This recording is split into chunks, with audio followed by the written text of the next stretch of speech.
کیا تھا کہ ترکی اور امریکہ کے بگڑتے ہوئے حالات اور امریکہ کی جانب سے ترکی پر لگائی گئی معاشی پابندیوں کا پس منظر کیا ہے، اور یہ بھی شیئر کیا تھا کہ اب تک ترکی اور ترکی کے دوست ممالک اس حوالے سے کیا اقدامات اٹھا چکے ہیں یا اٹھانے کا ارادہ رکھتے ہیں۔ اس ویڈیو میں آپ دیکھیں گے کہ ترکی کی جانب سے امریکہ کو اینٹ کا جواب پتھر سے دیا گیا ہے، اور ٹرمپ نے ترکی کی صرف 2 اشیاء پر ڈیوٹیز بڑھانے کا فیصلہ کیا تھا، لیکن ترکی نے جواب میں کم از کم 6 امریکی مصنوعات پر ٹیرف میں اضافہ کر کے جواب دیا ہے۔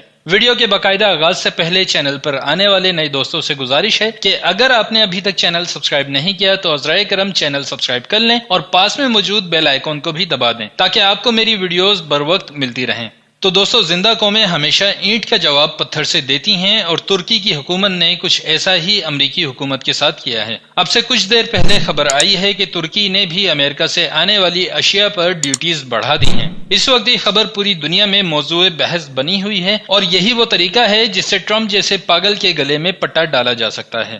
آپ کو تفصیلات بتا دوں کہ ترکی کی جانب سے امریکہ سے درآمد کیے جانے والے رائس، فروٹس، الکوہل پروڈکٹس، تمباکو، کاسمیٹکس اور گاڑیوں پر ڈیوٹی میں اضافہ کیا گیا ہے۔ خبر کے مطابق ترکی نے امریکہ سے درآمد کیے جانے والے پھلوں پر 20% ڈیوٹی میں اضافہ کیا ہے، جبکہ امریکہ سے آنے والے چاول پر 40% اضافہ کیا گیا ہے۔ اس کے علاوہ شراب سے بنے مشروبات پر 140% کا اضافہ کیا گیا ہے، اور تمباکو سے بنی اشیاء جیسے کہ سگریٹس وغیرہ پر 60% اضافہ کیا گیا ہے۔ اسی طرح کاسمیٹکس اشیاء پر بھی 60% کا اضافہ کیا گیا ہے، جبکہ امریکہ سے منگوائی جانے والی گاڑیوں پر 120% کا اضافہ کیا گیا ہے۔ آپ کو بتا دوں کہ ٹرمپ نے ترکی سے امریکہ بھیجے جانے والے اسٹیل پر 50% اضافہ کیا تھا، جبکہ ایلومینیم پر 20% اضافہ کیا تھا، جس کے جواب میں ترکی نے امریکہ کو شدید صدمہ دیتے ہوئے 140% تک اضافہ کر دیا ہے۔ ترکی کے اس اقدام سے ترکی کی کرنسی لیرا میں استحکام دیکھنے میں آ رہا ہے۔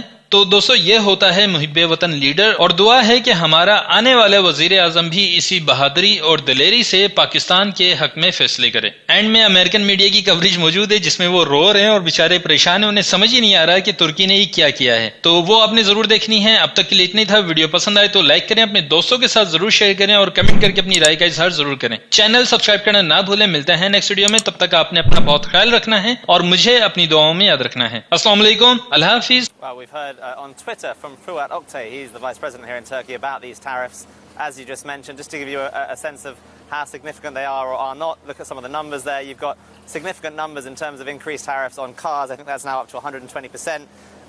Alcohol products 140%. Tobacco products at 60%. If you look at the trade data, though, between the US and Turkey, those are not significant products at all. Tobacco, the largest one there, around $50 million worth of US tobacco sold into Turkey. That's in the context of more than $22 billion worth of trade in goods and services for 2016. That's the latest numbers that we have there. So not necessarily a massive significance there, but in terms of what we've been hearing from Turkish authorities, yesterday we heard from the finance minister saying that he would prop up the currency, although no action taken so far to do that. He also has been very, very similar in his rhetoric to his father-in-law. So take a listen to what Berat Albayrak, the finance minister, said, beyond talking about the idea of not turning a cheek to a clenched fist being offered by the country's enemies. Take a listen to what he said about the dollar. Everybody sees that the dollar has lost its credibility. All countries give importance to use a common currency for trading in order to protect themselves from this mistrust. Otherwise, this is very important, if a country's economy cannot overcome the difficulties it faces during this period, the repercussions have the potential to shake global trade with a butterfly effect.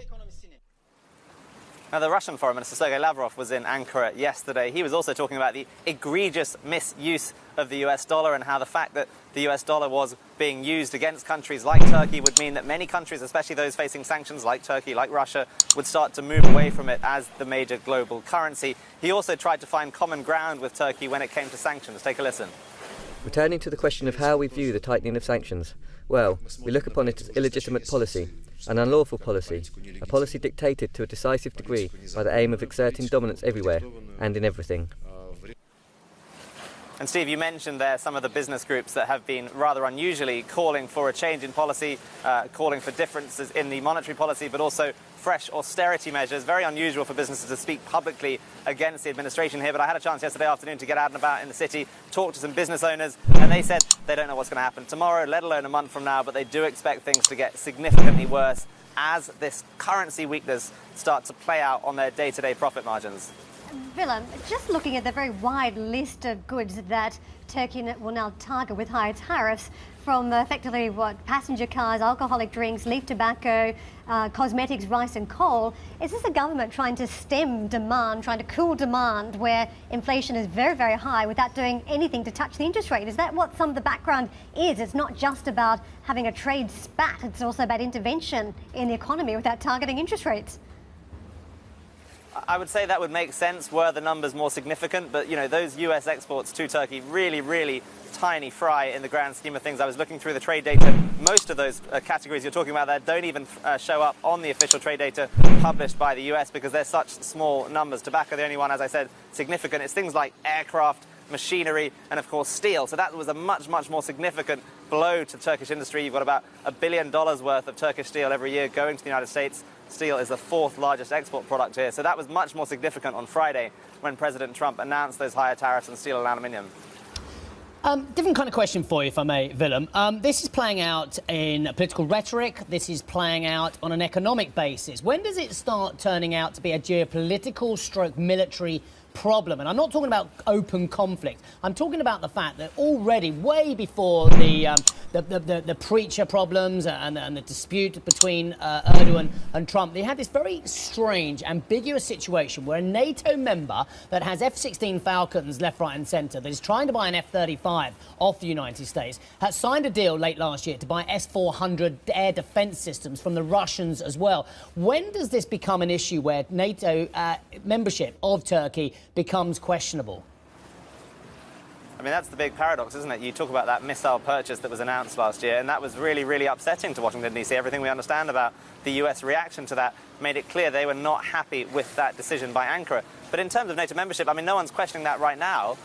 In many ways, the fact that it's the US that they're arguing with so publicly makes that a bit more challenging because, of course, Donald Trump has himself not been a vociferous advocate of NATO as an organisation, although obviously some of his senior staff, like Jim Mattis, have been. So I think that makes it a bit more complex as to long-term membership. In terms of the local realities here, in terms of the Middle East, clearly Turkey does play in a very important role for NATO, for the US in particular, with Incirlik, the airbase further down in the southeast from here, where they've been flying those sorties against Islamic State in Iraq and Syria for many years. In terms of what that will mean for the future, very unclear at this stage, though.